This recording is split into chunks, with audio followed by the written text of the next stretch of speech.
फारूक अब्दुल्ला पे ये इल्ज़ाम लगा। इल्ज़ाम लगने के बाद 4 दिन के बाद फारूक अब्दुल्ला का बयान आता है, जिसमें फारूक अब्दुल्ला साहब ये दावा करते हैं कि मैंने फ़ौज को लगातार दहशतगर्दों के जमा होने के लिए खबरदार कर रहा था। मैं अगर जगमोहन साहब यहाँ पे गवर्नर आते हैं, फारूक अब्दुल्ला का रिज़ाइन हो जाता है। अगर उनको ये दफ़ा 370 टूटने के बाद एलजी एडमिनिस्ट्रेशन ने यहाँ पे काम संभाला हुआ है, सही तरीके से काम कर रहे हैं। एक नया इनकलाब आया है, उस इनकलाब में हमें सेलेक्टिव तौर पे टारगेट किया जा रहा है। ये जो चंद शब्द आपने सुने हैं, ये एक व्यक्ति हैं जो अपने आप को राजौरी के फ़िलहाल के लिए बता रहे हैं, और इनका कहना है कि इन्होंने एक समय में आतंकवाद को ख़त्म करने में मदद की थी सरकार की, परंतु सरकार की मदद करने के बदले में आज के समय में इन्हें ही टारगेट किया जा रहा है। अभी एक बड़ा सवाल है कि देशभक्ति के लिए हर कोई अप्रिशिएट करता है, देशभक्तों को बहुत सम्मान दिया जाता है, परंतु अगर सच में इनकी बातों में पूर्ण रूप से सच्चाई है तो सरकार चुप्पी साधे हुए क्यों बैठी है? इनकी सुरक्षा हो या फिर जो भी समस्याएं आज के समय में इन्हें आ रही हैं, उन्हें अनदेखा क्यों किया जा रहा है? पूरी बात सुनिए आप इनकी, उसके बाद आप ही डिसाइड करें कि इनकी बातों से आपको क्या लगता है कि इन्हें सुरक्षा प्रदान की जानी चाहिए या नहीं की जानी चाहिए, देशभक्ति का क्या इनाम मिलना चाहिए। हमने 1993 से आतंकवाद के खिलाफ एक अभियान शुरू किया, जो आज तक लगातार जारी है। 400 से ज़्यादा खूनखोर आतंकवादियों को मौत की घाट उतारने का काम किया। दरमियान में हमें क्या क्या प्रॉब्लम्स आई, कई बार हम पे झूठे केस दर्ज हुए, लेकिन हमारे बचने का एक ही कारण था कि मुल्क की सेना हमारे साथ चट्टान की तरह खड़ी रही। 93 से लेकर जब भी हमें प्रॉब्लम्स आई, हमने बहुत कुछ सहन किया। रात को 2-2 बार 3-3 बार हम ठिकाने चेंज करते रहे, लेकिन 2002 और 2001 में एक ऐसा वाक़या हमारे साथ सामने आया कि जिसकी कोशिश हम जो है वो 98 से कर रहे थे। 98 से लेकर 2002-2001 तक हमें कोई कामयाबी नहीं मिली। उसमें हम उस वक़्त की बीजेपी की सरकार जो कि सेंटर में थी, उनके मिनिस्टरों को मिलते रहे, हमें आश्वासन दिया जाता रहा, लेकिन हमें जो हम चाहते थे, जो कामयाबी हम लेना चाहते थे, वो कामयाबी हमें नहीं मिल पा रही थी। उस वक़्त हमें इस बात की समझ नहीं आई कि आखिर वजह क्या है। उस वजह का पता हमें उस वक्त चला जब दफ़ा 370 को यहाँ से हटाया गया। दफ़ा 370 जो कि रियासत जम्मू कश्मीर के लिए एक स्टिग्मा का काम करता था, एक कलंक का काम करता था। रियासत जम्मू कश्मीर के मुख्यमंत्री डॉक्टर फारूक अब्दुल्ला ने लगातार 2 साल तक दहशतगर्दों के खिलाफ फुल फ्लैग सेना की कार्रवाई में ताख़ीर करने के ज़िम्मेदार कहलाए जाते हैं, जिस वजह से सेना को उन 2 सालों में एक ज़िला के अंदर 40 छोटे ऑपरेशन करने पड़े, जिनमें 618 आतंकवादी मारे गए। अगर वो फुल फ्लैग ऑपरेशन हो गया होता, ना तो 2 साल का समय लगता, ना आतंकवादी 15 से 20 किलोमीटर अंदर आके कंक्रीट बंकर बनाते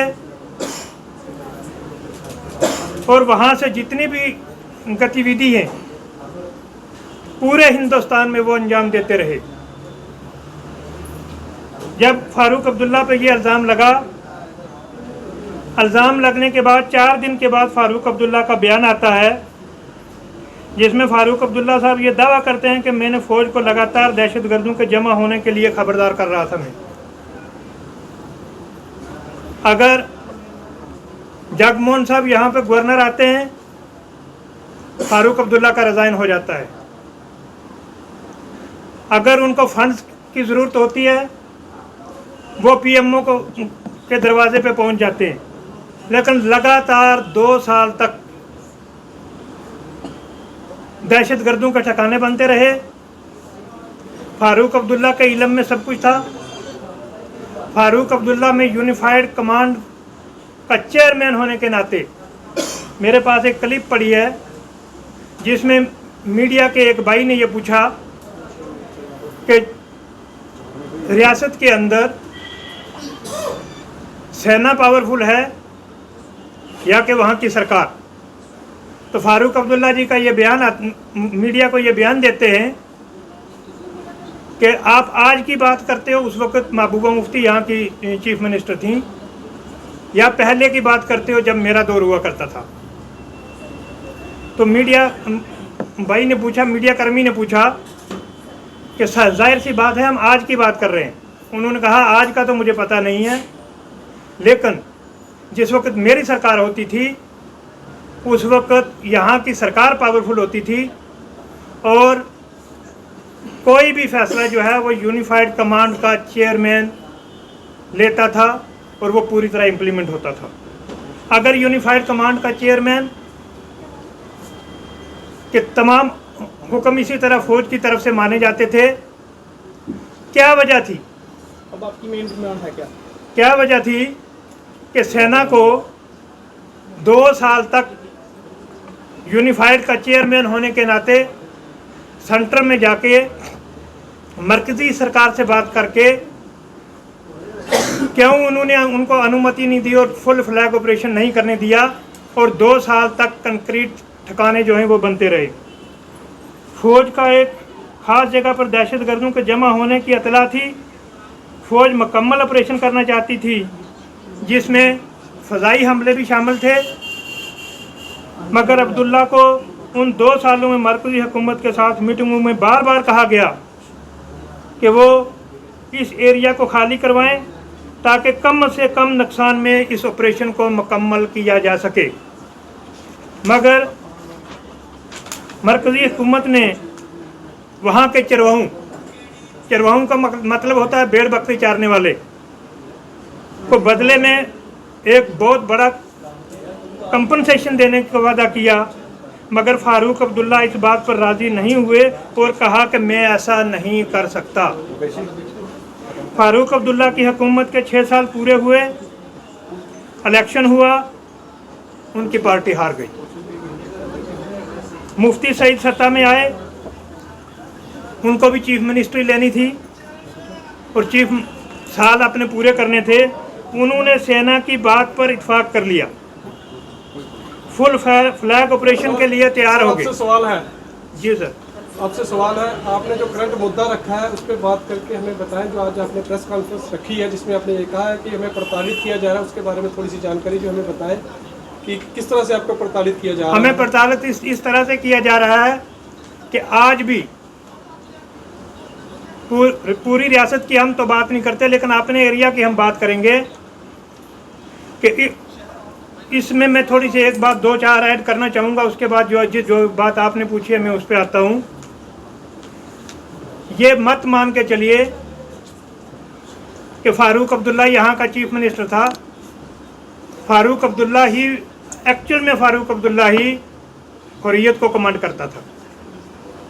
अगर वो हुर्रियत को कमांड नहीं कर रहा होता तो फारूक अब्दुल्ला का जब पहला दौर था, जिस वक्त जीएम शाह ने उनसे सरकार ली थी, उस वक्त भी एक बहुत बड़ा ब्लंडर हुआ था। एडमिनिस्ट्रेटिव ब्लंडर कहते हैं उसको। एडमिनिस्ट्रेटिव ब्लंडर ये हुआ, केएस के लिए एप्लीकेशनें लगीं, रिटर्न पेपर हुए, उनका रिजल्ट नहीं निकला, इसी तरह लोगों को लगा दिया गया। पेपरों को शायद झील डल के किनारे कहीं पे जला दिया या गया, तो कुछ उस वक्त की ऐसी खबरें भी हैं।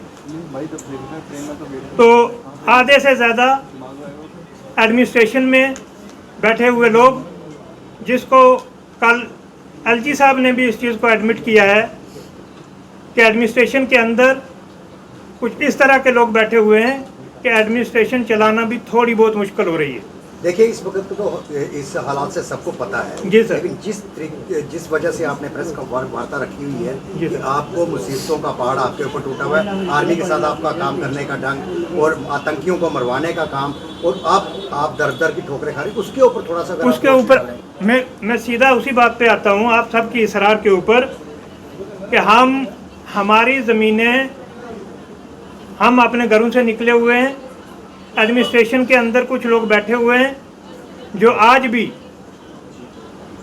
जो ओवरग्राउंड तो नहीं मैं कह सकता, लेकिन अंडरग्राउंड जो लोग हैं उनको वो सपोर्ट कर रहे हैं। हमारे मकानों को जिस वक्त भी से ये दफ़ा 370 टूटने के बाद एलजी एडमिनिस्ट्रेशन ने यहाँ पे काम संभाला हुआ है, सही तरीके से काम कर रहे हैं।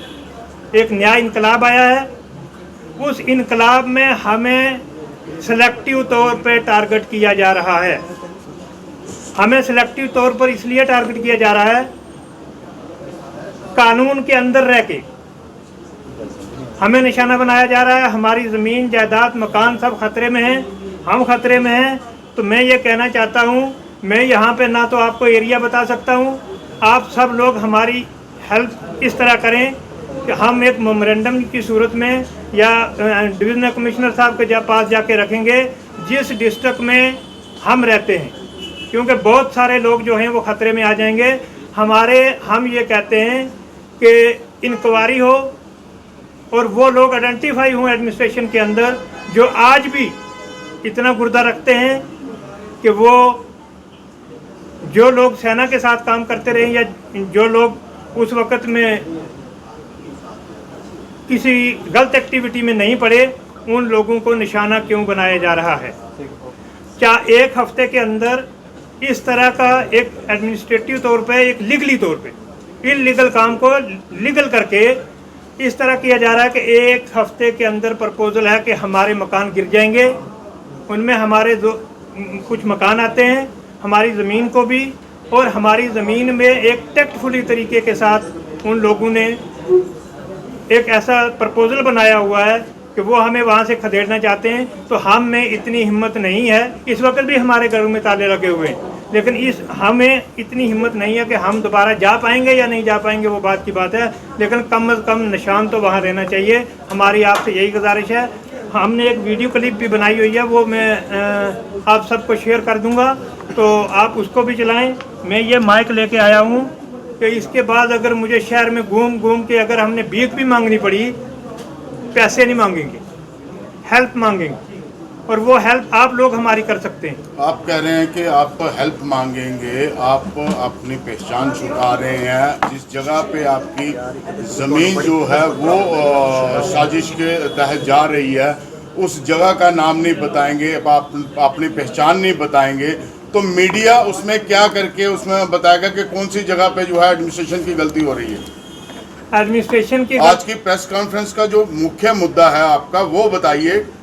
हमारी आज की प्रेस कॉन्फ्रेंस का मुख्य मुद्दा जो है वो यही है कि हमें सिलेक्टिव तौर पे टारगेट किया जा रहा है। हम अपने डॉक्यूमेंट सारे लेके, और जो हमने आज तक सेना के साथ काम किया है, 40 से 50 के दरमियान हमने आर्मी के कमांडिंग अफिसरों के साथ काम किया है, जिनमें से कोई लेफ्टिनेंट जनरल, मेजर जनरल बन के कुछ लोग रिटायर हो चुके हैं, कुछ अभी भी सर्विस में हैं।